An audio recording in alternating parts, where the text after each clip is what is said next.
ঢাকা থেকে উড়ে এসে তিনি এই ছাগলনাইয়াতে তিনি বাংলাদেশের মানুষকে, এই ছাগলনাইয়ার মানুষকে তিনি শোষণ করার পায়তারা করছেন।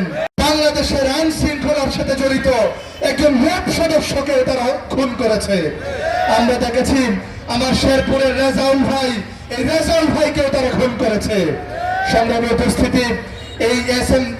কামাল উদ্দিন ভাই দীর্ঘ 16 বছর থেকে শুরু করে আজকের দিন পর্যন্ত আপনাদের সাথে আছেন, কিন্তু আমরা দেখলাম অপরদিকে বিএনপির যে প্রার্থী দীর্ঘ 16 বছর থেকে আজকের দিন পর্যন্ত এই ছাগলনাইয়ার মানুষের সাথে তার কোনো সম্পর্ক ছিল না।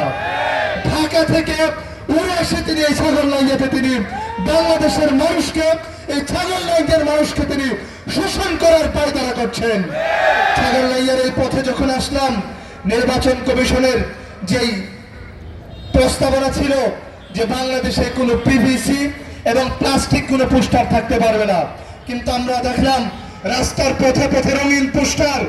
আপনাদের এই সমাবেশের পিছনেও পিভিসি এবং প্লাস্টিকের পোস্টার। এই ধরনের আচরণ সম্পূর্ণভাবে নির্বাচনের আচরণবিধি লঙ্ঘনের শামিল।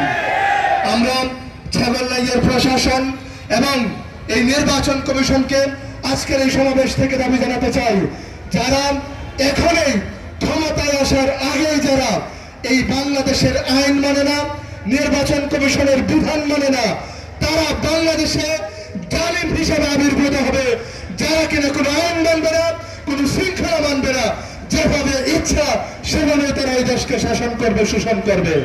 সংগ্রামী উপস্থিতি, আপনারা জানেন যে ফেনী